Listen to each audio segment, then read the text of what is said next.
अली एक अरसे से लिख रहा था। उसकी जान पहचान बहुत थी। बहुत सारे क्राइम रिपोर्टर्स से चाय पीने आ जाते थे। किसी कबायली लीडर से मुलाकात का वक्त लेना तो कोई बात ही नहीं थी। ये तो एक ही दिन में हो गया। जिन जिन लोगों से मिलना था वो 8-8 घंटे के फासले पर रहते थे। वैसे जिन ताकतों की ये बात हो रही थी, वहां इससे कम फासले पर रहने वाले लोग या तो आपस में लड़कर खत्म हो जाते थे या उतनी ही दूर हिजरत कर जाते थे। फासला ज्यादा होने की वजह से तय ये पाया कि हर एक से अलग अलग दिन मुलाकात की जाए। ये सारी बातें अली ने अरशद भाई को भी बता दी। वो बोले, किन से पहले और किन से बाद में मिलेंगे ये बता दीजिए आप। अली ने उनसे कहा, फिलहाल कोई तरतीब नहीं बनाई है। अरशद भाई सख्त लहजे में बोले, तरतीब बनाएं, उससे पहले हम लोग यहाँ से नहीं निकलेंगे, और हाँ, तरतीब तब्दील नहीं होगी। अली ने कहा, तो ठीक है। गवादर, गवादर से तुर्बत, और तुर्बत से पंजगूर, पंजगूर से बेला होते हुए वापस चलेंगे। अरशद साहब ने कहा, क्या क्या इंतजाम चाहिए आपको? अली ने कहा, देखें, जहां हम जा रहे हैं उनके पास तो तैयारा शिकन तोपें भी हैं, इसलिए कुछ ले जाने से कुछ न ले जाना बेहतर है। अरशद साहब बोले, फिर भी कुछ रखना तो जरूरी है। अली ने सख्त लहजे में कहा, नहीं, और अगर आप लोग इस बात को नहीं मानेंगे तो वो जो साहब भी उस नमकदान में थे उनसे कह दें कि मुझे ये काम नहीं करना। अरशद साहब ठहरे हुए लहजे में बोले, अच्छा ठीक है, जैसा तुम कहो। गाड़ी कौन सी चाहिए? असलम ने कहा, मेरा ख्याल है कोई SUV ले लें। अली ने कहा, नहीं भाई, ऐसे तो दूर से ही हम फौजी लगेंगे, वहां करोला चलती है, 2 गाड़ियां ले लेंगे। इतने में हारिस आ गया। बोला, माजरत, मैं ताखीर से पहुंचा। अरशद साहब बोले, कहाँ थे तुम? वो बोला, अली ने कहा था वहां के लोग तोहफे खुशी से लेते हैं तो सबके लिए ड्राई फ्रूट वगैरह बंधवा लिए हैं। असलम बोला, अरे ये मैं कर देता। बात बात पर टोकना असलम की आदत थी। चेहरे मोहरे से तो असलम किसी हद तक साहिली पट्टी का रिहायशी लगता था, मगर अली का नजरिया कुछ और था। उस इलाके के लोगों की गुफ्तगू का अंदाज उससे बहुत मुख्तलिफ होता था। अली के ख्याल में वो मुल्क की मशरकी जानिब के किसी ऐसे कबीले का फर्द था जो सालों पहले इलाकाई दुश्मनियों की वजह से हिजरत कर गए थे।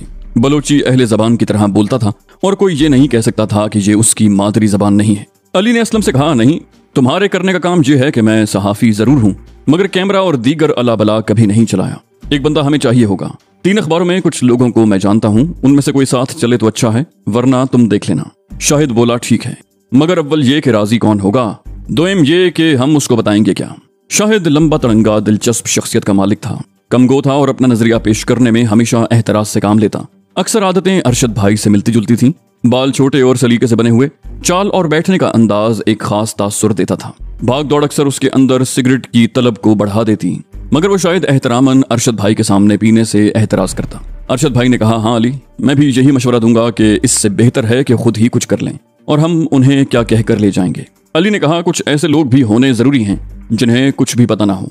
उनकी बेसाख्तगी इस एक्टिंग को और भी जानदार बना देगी। अरशद भाई हथियार डालते हुए बोले, चलो जैसा तुम कहो। असलम ने पूछा, बस गाड़ियां या कुछ और भी?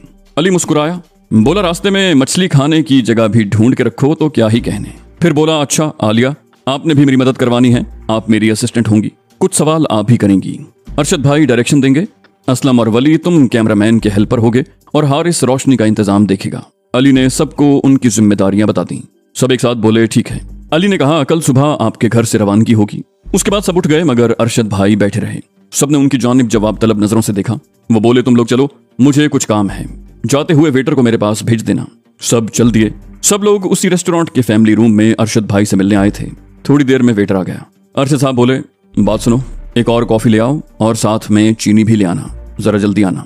वेटर यस सर कहकर चला गया, मगर काफी देर तक कॉफी ना आई। उन्होंने गुस्से से वेटर को बुलाया, क्या मजाक है, कॉफी कहाँ है? वो बोला, बस आ गई सर। और कुछ देर में कॉफी मौजूद थी। उसके बराबर में चीनी दान रखा हुआ था। वेटर के जाने के बाद उन्होंने चीनी दान के ढकने को दबाया। अंदर से एक आवाज आई, क्या हुआ, इतनी देर क्यों लगा दी? वो मौतबाना अंदाज में बोले, कॉफी ही अब लाए हैं ये लोग। आवाज आई, क्या ख्याल है, अली लीड कर लेगा? अरशद भाई बोले, सर बिल्कुल नया है और सच पूछें तो जरा सा नॉन सीरियस भी है। आवाज आई, और? अरशद साहब ने कहा, सर मेरा ख्याल है कि मुझे ही प्लान करने दें। आवाज तेज हो गई, तुमसे सिर्फ अली के बारे में पूछा गया है, जितना पूछा है उतना ही बताओ। अरशद साहब बोले, सॉरी सर, अली सहाफत जानता है मगर वो सिक्योरिटी रिस्क के बारे में कुछ नहीं जानता। अगर सब कुछ वो प्लान करेगा तो मुमकिन है कि गलती भी हो। कहा गया, इसी वजह से तुम साथ जा रहे हो। अरशद साहब बोले, जैसा आप कहें सर। आवाज आई, और बाकी लोगों की छानबीन कर ली? अरशद साहब ने कहा, सर नाम तो आप ही लोगों ने दिए थे, फिर भी 3 महीनों से अंडर ऑब्जर्वेशन है। अलबत्ता हारिस लेट आता है और कुछ मखसूस दुकानों पर रुक भी जाता है। आवाज आई, रुक कर क्या करता है? अरशद साहब बोले, सर जूस खरीदने के अलावा आज तक कुछ नहीं किया, हो सकता है आदत हो। कहा गया, हो सकता है, हमारी डिक्शनरी में नहीं हो सकता। अरशद साहब बोले, मगर कोई और शक की बात नहीं निकली। पूछा गया, दुकानें चेक की? अरशद ने कहा जी सर, सब क्लियर है। वैसे अगर हम उसको ना लेकर जाएं तो? आवाज आई, जो पहचान लिया जाए वो नजरों के सामने ही रहे तो ज्यादा अच्छा है। अरशद बोला ठीक है सर, इजाजत। और उनकी बात पूरी होने से पहले ही चीनी दान से लाल रोशनी निकलने लगी। थोड़ी देर तक अरशद भाई चीनी दान को घूरते रहे, फिर जेबें टटोल कर सिगरेट निकाली और एक लंबा कश लेकर गहरी सोच में डूब गए। आहद आ गया, अली ने लिखा। आयशा का जवाब आया, कोई और बहाना ढूंढो बात करने का। अली ने कहा, और कोई अभी मिल नहीं रहा, इसी से काम चला लो। वो बोली, जा रहे हो? अली ने कहा, हाँ, बस फजर की नमाज के बाद। पूछा, आओगे कब? बोला, जिंदा रहा तो इसी हफ्ते। वो बोली, नहीं आए तो मारते हुए लाऊंगी तुम्हें। कहा, हाँ ये भी ठीक है। वो बोली, सच बताओ? कहा, इसी हफ्ते इंशाल्लाह। वो बोली, और पूछ सकती हूँ? अली ने कहा, नहीं। वो बोली, ठीक है, अल्लाह हाफिज। अली ने फोन बैग के अंदर रख दिया जो सिर्फ उसके ही इस्तेमाल में था और अरशद भाई के घर की जानिब चल दिया। रात की स्याह फसीलों के सामने सुबह का सालार अपनी फौज लेकर बस पहुंचा ही था। 2-4 ज़रबों में इस फसील में दरारें पड़ गईं और रोशनी के सिपाही चौक दर चौक अंदर दाखिल होने लगे। कुछ ही देर में कोई नहीं कह सकता था कि जुल्मात का वजूद भी कहीं था। सुबह का ये मंजर अली को बहुत पसंद था। उसको यूं महसूस होता था जैसे हर सुबह बस उसे ये यकीन दिलाने के लिए हो जाती है कि उसके ख्वाबों की तकमील इस घने मुस्तकिल छाए हुए अंधेरे में भी मुमकिन है। इन्हीं लायानी सोचों में गुम अली अरशद भाई के घर पहुंचा। अरशद भाई 2 सूटकेस लाए थे। अली ने कहा, क्या हुआ, आपने महीने भर की तैयारी कर ली? हम बस 1 हफ्ते के लिए जा रहे हैं। अरशद भाई ने कहा, बस हमने घर में यही बात की कि कुछ अरसा बाहर घूमेंगे, इसलिए सामान दिखाना जरूरी था। सामान गैर मामूली तौर पर भारी लग रहा था। अली ने सबकी तरफ देखा। हारिस फिर गैर हाजिर था। वो लड़का जिसको अली ने असलम को रेफर किया था वो भी वहां नहीं था। उसने कहा, क्या हुआ असलम? वो लड़का नहीं माना। असलम ने कहा, मान तो जाता, मगर मैंने उससे जो बात की थी तो मुझे अंदाजा हुआ कि वो एक गोली चलने पर रो पड़ता। अली ने कहा, और ये रो पड़ना ही हमारे फायदे में जाता असलम। गोली चलने पर हमारा न रोना उन्हें शक में डाल देगा। हम सहाफी हैं, फौजी नहीं। अरशद भाई गुस्से से बोले, फिर तुमने क्या किया जब तुम उसे साथ न ला सके? असलम ने कहा, एक दोस्त है जो शौकिया वीडियोस बनाता है, उसको बुलवाया है। अली ने पूछा, ठीक है, कहाँ है वो? असलम ने कहा, बस आ रहा है। अरशद साहब गुस्से से बोले, और ये हारिस, ये फिर से कहाँ रह गया? अली ने कहा, मैंने उससे आइस बॉक्स, पानी और जूस मंगवाए हैं, बस आ रहा होगा। अरशद साहब बोले, ठीक है, वो दोनों आ जाएं तो चलते हैं। अली ने कहा, चलते हैं, मगर असलम एक बात उस लड़के को समझा देना, उससे कहना गोली चले तो रोना है। अली ने असलम का कंधा थपथपाया। शाहिद और असलम ड्राइवर बने। एक गाड़ी में आगे आलिया बैठी थी और एक में अली। अली के साथ गाड़ी में वली और हारिस साथ थे। अली का अंदाजा था कि मना करने के बावजूद दोनों गाड़ियों में कोई ना कोई असलहा होगा।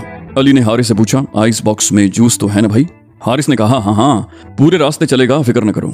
वो अपना बाजू सहलाता हुआ नीम दराज हो गया। कराची से बलूचिस्तान हाईवे तक जाने वाली सड़क हमेशा की तरह आज भी ट्रैफिक उबल रही थी। ये मामूली सा रास्ता अक्सर घंटों तक तय नहीं हो पाता था।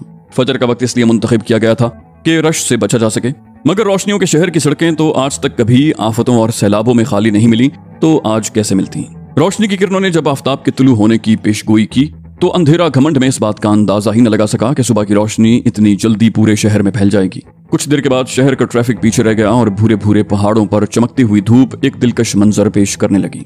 पूरा रास्ता 8 घंटे का था, मगर अली रुके बगैर गवादर जाने के मूड में नहीं था।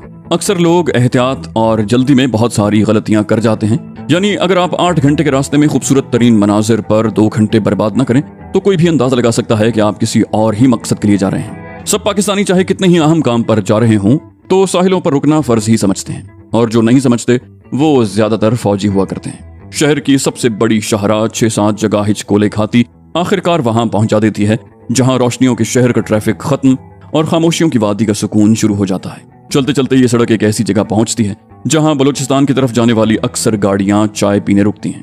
उस सड़क के दोनों जानिब भूरी भूरी चट्टानें और उनको फाड़ कर निकलने वाले पौधे ये बताते हैं कि ये मिट्टी ही नहीं, जरा नम हो तो ये पत्थर भी बहुत जरखेज हैं। हारिस जमाई लेते हुए बोला, क्या हम यहाँ रुक कर चाय पिएं? असलम ने कहा, नहीं नहीं, हम बगैर रुके चलेंगे। अली ने कहा, असलम, हम वैसे चलेंगे जैसे मैं कहूँगा, मगर यहाँ अभी हम नहीं रुक रहे। असलम ने कहा, देखो अली, बेहतर है कि हम रास्ते में कहीं न रुकें। अली ने पीछे देखते हुए कहा, मशवरे का शुक्रिया। वैसे हारिस, क्या तुम थक रहे हो? पीछे दूर उन्हें एक गाड़ी नजर आई जो उसे कराची में एक होटल के पास भी नजर आई थी। हारिस ने कहा, नहीं, मैं रुककर ये देखना चाह रहा था कि आइस बॉक्स ठीक से बंद है या नहीं। मेरा ख्याल है बंद नहीं है। अली ने पीछे सड़क को देखते हुए कहा, हाँ, पानी टपकता हुआ लग तो रहा है, मगर ये 0 पॉइंट पहुंच कर ही होगा। हारिस ने कहा, 0 पॉइंट पहुंच कर रुकेंगे तो मैं उसे टाइट कर दूंगा। एक खूबसूरत साहिली शाहरा पर चलते चलते वो आखिरकार एक ऐसे मोड़ पर पहुंचे जहां एक मुजस्मा उम्मीद की किरण बना खड़ा था। यहाँ से एक रास्ता कोयटा और दूसरा गवादर जाता था। अली ने कहा, असलम रोको, यहाँ हम चाय पियेंगे। वली तुम गाड़ी में बैठो, तुम्हारी चाय हम गाड़ी में भिजवाते हैं। असलम ने कहा, जैसा आप मुनासिब समझें। वैसे ये अरशद भाई को अच्छा नहीं लगेगा। हारिस ने उसे छेड़ा, बोला चाय हर एक को अच्छी लगती है पागल। वो सब गाड़ी से उतर गए। हारिस ने कहा, आप लोग चलें, मैं वॉशरूम से आता हूँ। वो एक तरफ चला गया। अरशद भाई गाड़ी से उतरते हुए बोले, अली हमें रुकना नहीं चाहिए था। अली ने कहा, जहाँ सब रुकते हैं वहाँ कुछ न रुकने वाले क्या कहलाएंगे? शाहिद बोला, कुछ न रुकने वाले। लगता था उसे अली की प्लानिंग पसंद नहीं आई थी। अरशद भाई ने कहा, बहरहाल कुछ रास्ते मसलहत से ज्यादा जल्दी में तय करना ज्यादा महफूज होता है। अली ने कहा, आपको याद है आपने ये कहा था कि भीड़ में गुम होकर भीड़ में गुम हो जाने वालों को ढूंढना है। अब हम अलग खड़े होकर क्यों ढूंढें? अरशद भाई सख्ती से बोले, क्योंकि मैंने अपनी आंखों से यहाँ के हालात खराब होते देखे हैं। बहरहाल यहाँ तो हम रुक गए, अब नहीं रुकेंगे। हारिस हाथ झाड़ते हुए वापस आ रहा था। आलिया ने पूछा, क्या हुआ? हारिस ने हंसते हुए कहा, इतना कोई साफ वॉशरूम था कि फिसल गया। आलिया घिन खाते हुए बोली, तौबा है, चलो आओ चाय पियो। चाय पीकर सब फिर चल दिए। अली ने पीछे मुड़कर देखा तो कोई गाड़ी पीछे नहीं आ रही थी। अली ने हारिस से पूछा, उस आइस बॉक्स का क्या किया? उसने निहायत इत्मीनान से कहा, भाई वो एक साइड से लॉक नहीं था, अब कर दिया है। और वो पीछे की सीट पर लेट गया। सड़क तो ऐसा लगता था जैसे नाप कर बिल्कुल सीधी खींची गई थी। अक्सर जगह ये साहिलों के इतने करीब हो जाती थी कि अली का दिल चाहता था कि वो गाड़ी रोककर समंदर की तरफ दौड़ पड़े। एक तरफ नीलगू समंदर था और दूसरी जानिब ऊंचे नीचे सुरमई पहाड़, और बीच में कुछ लोग सब ख्वाहिशात मारकर एक इज्तिमाई अमन की ख्वाहिश में थे। अली ने असलम से पूछा, क्या हुआ, आहिस्ता क्यों चला रहे हो? असलम ने कहा, अरशद साहब काफी पीछे रह गए हैं। फिर असलम ने गाड़ी रोक ही ली। थोड़ी देर में अरशद साहब पहुंच गए। अली ने पूछा, शाहिद गाड़ी को क्या हुआ? शाहिद ने बेजारी से कहा, हिचकोले खा रही है, पता नहीं क्या हुआ। असलम ने पूछा, पेट्रोल कहाँ से डलवाया था? शाहिद बोला, मैं क्यों डलवाऊंगा, डला हुआ मिला था जब से तुम गाड़ी लेकर आए हो। असलम कुछ सोचते हुए बोला, ओ हाँ, ये गाड़ियां बलूचिस्तान की रेंटे कार से मंगवाई हैं ताकि कुछ मसला ना हो, कच्चा पेट्रोल होगा। हारिस ने उसे टोका, बोला, तो भाई ये सब आपको देखना था ना। अरशद भाई असलम की तरफ देखते हुए बोले, अच्छा अच्छा, अब तो हो गया, अब बताओ क्या करें? असलम ने कहा, बांध कर ले चलते हैं, कुंड मलीर नजदीक है, वहां मैकेनिक को दिखा देंगे। अली ने कहा, आलिया आप हमारी गाड़ी में आ जाएं, असलम तुम पिछली गाड़ी में चले जाओ, मैं ड्राइव करता हूँ। यूं अदली बदली हो गई। गाड़ियां चल पड़ी। कैक्टस से भरे हुए पहाड़ों पर जिंदगी का मजीद कोई निशान न था। बस कुछ रेंगते हुए कीड़े इन्हीं भूरी चट्टानों का भेस बदल कर अपने शिकार की ताक में थे। अली ने सुना था कि आसपास के इलाकों में चीते और सांप बकसरत हैं, मगर अभी तक कोई भी ऐसा जानवर अली को नजर नहीं आया था। और वैसे भी जहां से हजरत इंसान का गुजर हो, वहां से सब जानवर अल्लाह की पनाह मांगते हुए हिजरत कर जाते हैं। कुछ दूर जाने के बाद अली को सैकड़ों की तादाद में सहराई जहाज नजर आए, जिनका गुजर बसर कांटेदार झाड़ियां थीं। साहिल की हल्की नीली लहरें चट्टानों से टकरा टकरा कर मुसव्वरी के नमूने बना रही थीं। पहाड़ों से टकराती तेज हवा ने चट्टानों को काट काट कर ऐसे मनाजिर बना दिए थे कि लगता था कि सब किसी देवजाद वादियों में हों और अचानक कोई देव एक बड़ा सा कुल्हाड़ा उठाए सामने आ जाएगा।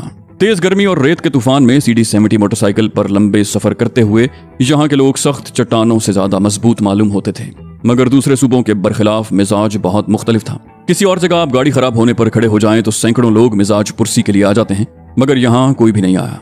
चेहरों पर या तो नाराजगी थी या खौफ। कुछ पर जुल्म किया गया था और कुछ को एहसास महरूमी भी शायद बहुत दिलाया गया था। इन लोगों के मुतालिक अली का अपना अंदाजा ये कहता था कि अक्सर बहुत देर में दोस्त बनाने वाले लोग देर तक दोस्त रहने वाले भी होते हैं। अली ने कहा, आलिया की गाड़ी शुरू से ही तंग कर रही थी तो पहले ही चेक कर लेते, क्या ख्याल है आपका? आलिया ने कहा, कुछ बातें जहन से निकल जाती हैं। उसका जवाब ऐसे था जैसे वो मजीद बात न करना चाहती हो। जितना अली जानता था, आलिया एक नरम गुफ्तार खामोश मिजाज खातून थी। अंदाज में खासा मर्दानापन था जो शायद इस पेशे की जरूरत भी थी। आवाज भी किसी हद तक रोबदार थी। चेहरे की दिलकशी को उनकी रोबदार तबीयत ने किसी कदर बुझा तो दिया था, लेकिन बहरहाल उनको देखकर एक जाज़बियत का एहसास होता था। मजमूई तौर पर यूं कहेंगे कि वो दिलकश जरूर थी, मगर सिन्फ नाजुक के क्राइटेरिया पर पूरी नहीं उतरती थी। दौरान गुफ्तगू अपनी राय का इजहार बहुत सोच समझ कर करती थी और अक्सर इस इजहार का मकसद कोई मस्बत राय देना ही होता था। हारिस हंसते हुए बोला, जी और शाहिद वैसे भी आमतौर पर ऐसी ही गाड़ी चलाता है कि आपको अंदर भी हिचकोले महसूस होते रहें। अली ने हारिस से कहा, अरे आइस जूस के बॉक्स का क्या बना, कोई जूस ही पिला दो। हारिस बोला, लीक नहीं कर रहा था, रुकने से कुछ पहले, जब रुके तब कह देते, अब रुके तो अरशद भाई गोली मार देंगे। आलिया बोली, हाँ ठीक है, रुकना चाहिए भी नहीं। अली ने कहा, और वली तुम ज्यादातर खामोश रहते हो? हारिस ने कहा, जिसके 11 बच्चे हों उसे बोलने से वहशत होने लगती है। वली बोला, सर ठाएं ठाएं वाला आदमी हूं मैं, काएं काएं वाला नहीं। वली के जवाब सुनकर सब जोर जोर से हंसने लगे। अली ने कहा, वैसे हारिस जहां हम रुकेंगे वहां जूस हम सब में बांट कर बाकी रख छोड़ना, हम वैसे भी कुछ ज्यादा नहीं पी रहे। हारिस ने कहा, ठीक है, और वो पिछली सीट पर फिर दराज हो गया। अचानक एक मोड़ काटते हुए दो पहाड़ों के बीच नीलगू समंदर नजर आया। सूरज की किरणें समंदर के पानी में गोते लगाकर स्याह नुकीली चट्टानों के बीच से छन छन कर आ रही थी। जहां से एक रास्ता दाईं जानिब मुड़कर सांप की तरह बल खाती सड़क से होता हुआ एक ऐसे मंदिर की तरफ जाता था जिसकी जियारत को पड़ोसी मुल्क की अक्सरियत हज के बराबर मानती थी। गुनाहों के अंबार लेकर नदामत से आंखें झुकाए हजारों लोग हर साल यहाँ मुक्ति लेने आते थे। और बाएं हाथ पर कुछ ऐसे लोगों की कब्रें थीं जो बरसों पहले एक माँ की आवाज पर उस दौर के इब्नुल वक्त से लड़ने आ गए थे, और एक अब के मुजाहिद हैं जो सरहद पार इसलिए नहीं जाते कि माएं इगवा तो क्या मर भी जाएं, तब भी वो इगवा करने वालों या मारने वालों पर हमलावर उस वक्त तक नहीं होते जब तक खुद उन पर कोई हमला न कर दे। वैसे इन जगहों की भी एक अजब कहानी है।